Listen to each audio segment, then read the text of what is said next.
Do you think it's wise public policy to concentrate so many major industrial facilities in such a rural area as Rockport is? I'm up for concentrating more industrial facilities down here than we've got.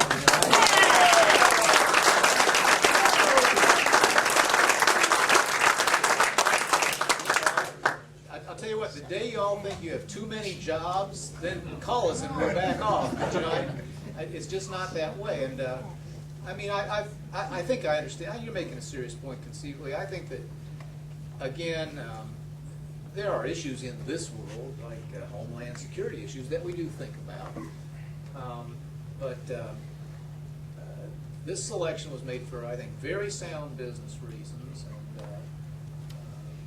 And my own view is that, I mean, our policy, frankly, is to emphasize the small towns and the rural areas and some of the places that have been left a little bit behind in Indiana.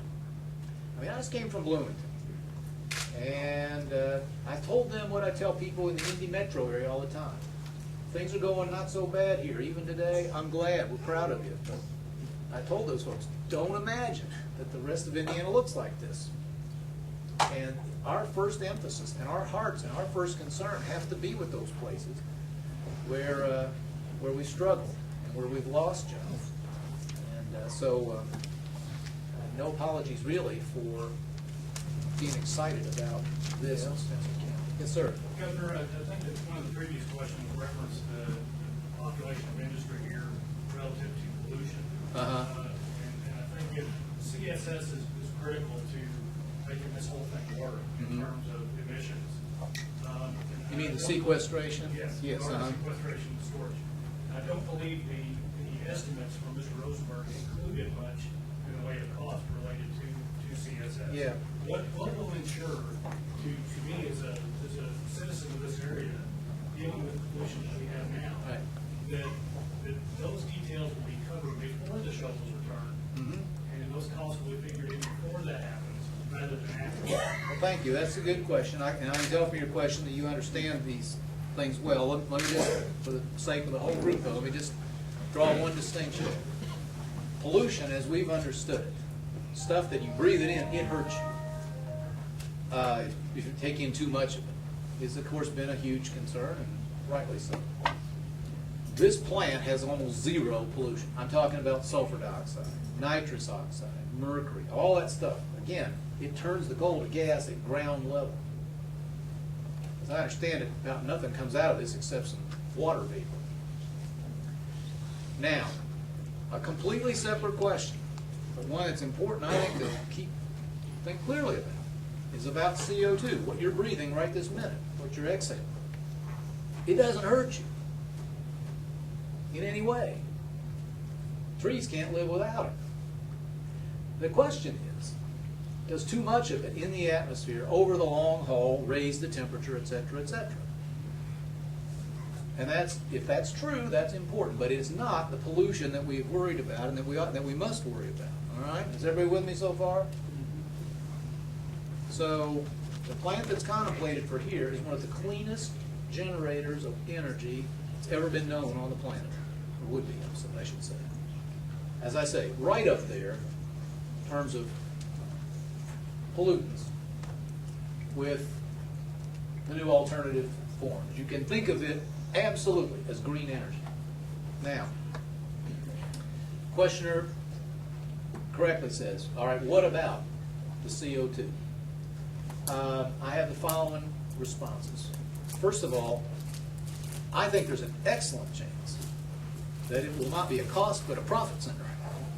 There's some real, it's valuable stuff for things, certain industrial processes, and also to put under the ground and force traditional forms of energy, gas or oil upward.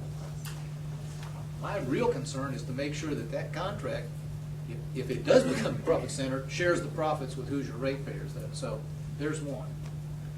On the other hand, there are proposals out there that would sharply limit CO2 from various sources. If that's the case, the questioner is right. There would be a requirement, if you couldn't sell it, that you bury at least a certain portion of it.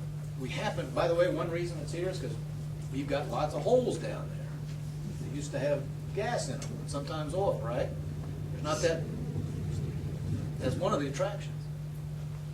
So, you know, so be it. I still think it becomes a very positive thing for us over time. I'm going to tell you personally that I hope as a nation we approach this subject very carefully.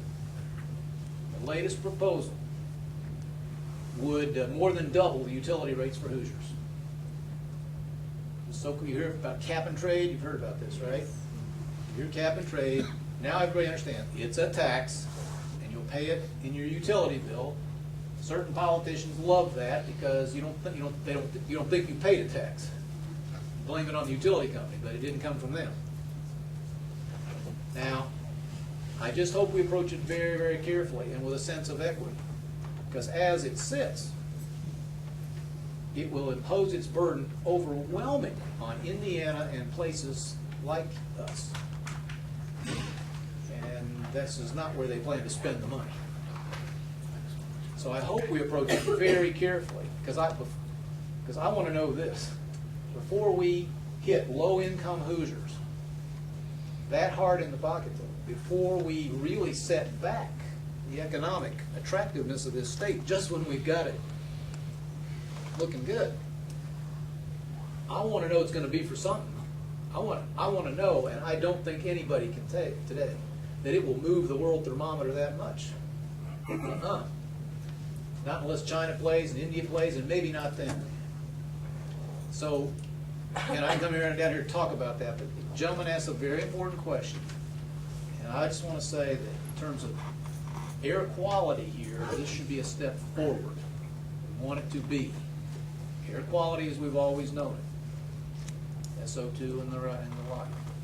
On this other question of what about the world's thermometer, I hope that is approached very carefully nationally and in a way that will be.